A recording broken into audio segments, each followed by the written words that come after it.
That is a critical and unexcusable failure of our government at every level. So even if you just put them up and then put the bag on each one of them?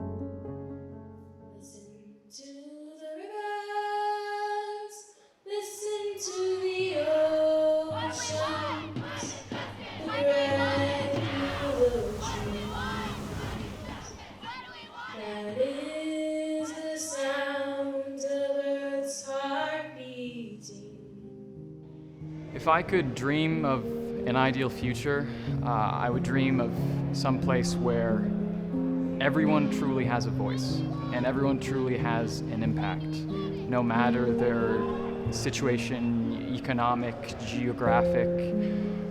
People have communities or are in communities that are often silenced or underrepresented or not seeked out for opinion. And I think I would like to see a future where those communities truly have a voice as loud as any other. An earth of greenery and magic, of oceans and large landmasses, full of animals and trees. This earth, once vibrant and so alive, now struggles to survive. Struggles to thrive, and now we pay the price because we chose to return Earth's generosity with greed. We must tread lightly on this path that we lead. I mean, the challenges get mounting and can be overwhelming at times. But when you think about that as a young person, are you hopeful for the future? There's just way too many challenges in the world currently, so I feel like in the future is at risk. At times I'm not really that hopeful. Every day it gets a little bit tougher for some reason or the other, and it's always beyond my control. That's what it seems like. So no, not really. Sometimes you think you're just one person in the grand scheme of things, and sometimes it feels like it's a lot to take on your shoulders and a lot to handle when you think of how large some of these sustainable issues are.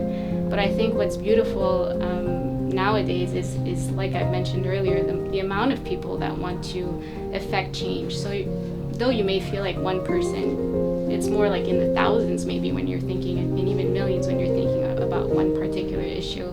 And I think that, you know, when people come together to work on these things, that's when we have the ability to really try to solve some of these big issues that are pressing our current world. Having kind of a support network for when things do go wrong definitely builds a sense of community, and I think that it actually inspires the people within that community to want to come together and help in the future as well. Yeah, I feel like when people are kind of left to fend for themselves, they don't really feel as much of a sense to bring back to the community and help more, if that makes sense. Whatever it is that you're passionate about, if we all take care of our children and our pets and our houses and our cars, what about nature? What is it in nature that really makes you feel alive, makes you feel connected? You know, let's get our kids back in the forest. Let's get our kids on the beach. You know, let them, you know, have the experiences that spark a passion for this world and for the nature. And I think if that happens, like with your hummingbird analogy, drop by drop, person by person, passion by passion, we are going to make a huge difference in not only our present, but our future.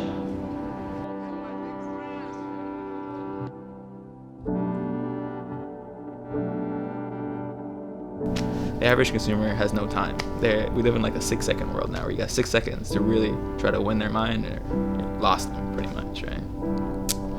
So I think that is the biggest thing right here. We just take a little too long to do too many things.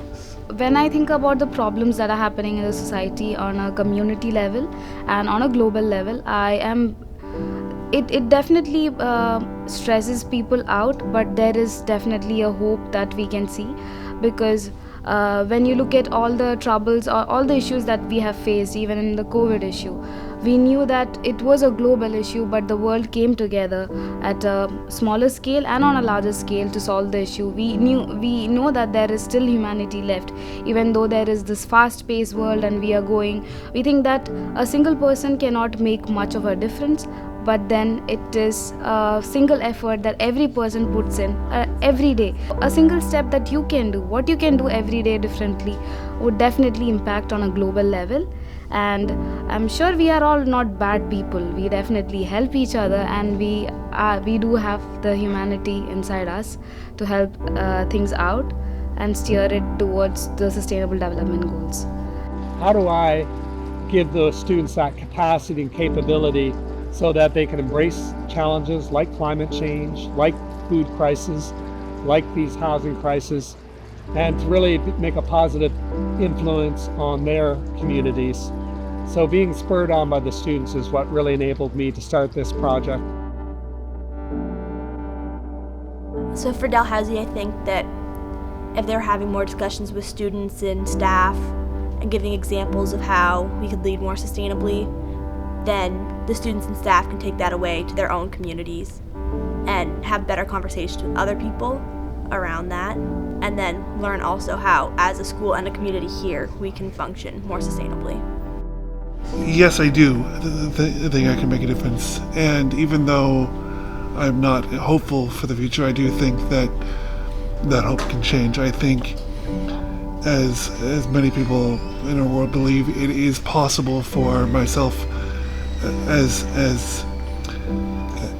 an emerging scholar and as a researcher and someone in this field to start this tumble like a snowball effect. I believe that change happens basically from the smallest cell building into what could be an avalanche of change. So yes, I do think so. We can learn, I would say we can learn inclusion, we can learn social cohesion, and we can learn sustainable development, for instance. When will we begin to learn from these mistakes? Take action to enact the necessary change. What would happen if you decided to choose sustainability? Choosing electric instead of gas, choosing to support pure ecosystems instead of contaminating, choosing to thrive rather than just survive. Why are so many people agreeing and being comfortable of denying what's happening to this very source of life? That's when the lock and flip the open side. The students start to understand that they can work with these different frameworks. They can take on these challenges and embrace these challenges. And so what starts to happen is this evolving mindset for these leaders that they can make a difference, that they can, and it creates hope for them for the future, that they can make a difference, that they can get into the rhythm of these challenges. Yeah, so I'm being directly affected, so it's very worrisome, and I'm still young, so I've got lots of years to live, hopefully, and then I'm also gonna have kids eventually at some point. I'm thinking about that, so you want a better future for yourselves, for your kids, for the next generations coming up. and it's going to be my responsibility and my colleagues' responsibilities in the next years to solve that as well. So it's, a big task up ahead. It's absolute. And this isn't a better place right now. And until we step forward, then it's going to stay this way. So let's figure out a way. And I'm just one person, and I have people that just want to volunteer and help. And if we have that done 100 times over, then we're going to make a difference. Hopeful is not the first word that springs to mind. Damned angry. Fossil trains have got to go!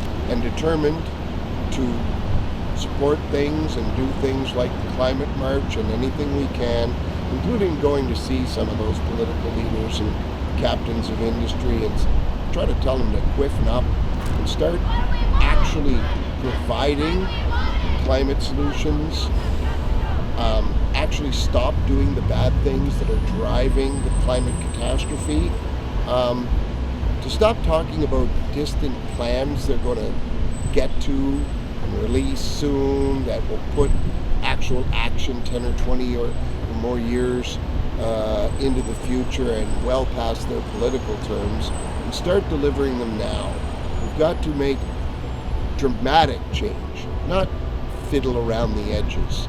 And in many ways, they failed us all, and they certainly failed our kids and their future, and that's just wrong. Yeah, there's a couple of sheets too. We're a world of engineers, and we've tackled things before. Obviously, I come from that background, so I'll see it through that lens. But I've seen issues fail to be fixed, and I don't know if this can be fixed.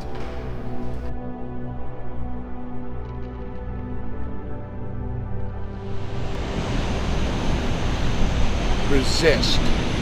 Keep up the resistance. Grow the resistance. Previous generations have failed you miserably. Keep pushing. Keep going. It is your future. Some of us adults understand that and will be there for you. But keep it up. Don't give up. Some people lost parts of their house, lost their roofs. Some people couldn't live in their houses anymore because of flooding or wind damage. Just coming together as a community goes a long way, and you don't know what someone else is going through unless you've gone through it yourself.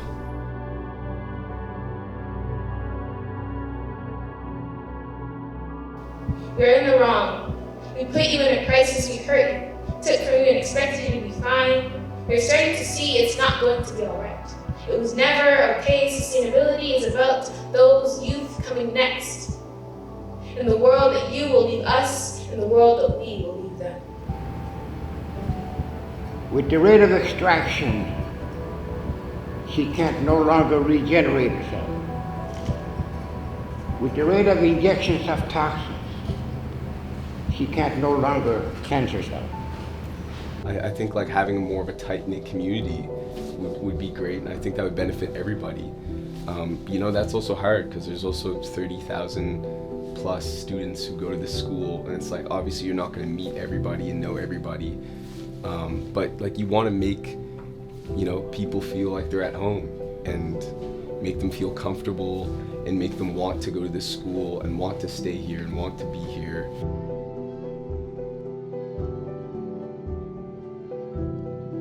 I feel if we could look back in history, there's always been some kind of tragedy or something major that's been going on that's at the time it felt like the end of the world, but as humans we overcome these things. So I feel like as the challenge comes up, we're gonna find a way to go through it and come out on top. But really focus on where do we want to go? What do those desired futures look like? So we could call them flourishing futures or thriving futures. And again, we often get caught up in the turbulence of the world, and I think that we need to really reimagine how we're going to live and play on the planet for a long time to come. Because when we look at it demographically, the young people in the mainstream are the minority. And when you switch from the mainstream to the Aboriginal side, it's just the opposite. We are the minority. Give you an example what the ratio is. I come from a community of 5,000. There's only less than 65 of us that are over 65 years of age. 80% of our population is young. And that young population has not had the opportunity to hear the stories from the elders. But they are more than willing and anxious and determined that if we're going to be talking about the future, we better do something about the present. Thank you.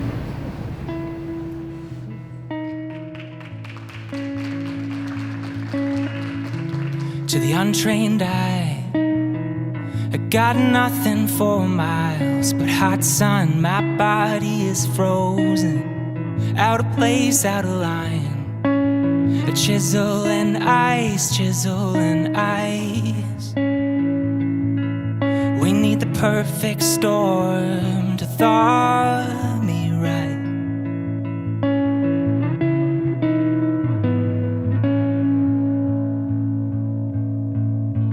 I've been waiting on a second wind to blow right in and knock us down, start again. You've been steady, winding my sail through the dry spell, and now I'm ready for the flood. Our second wind is gonna come.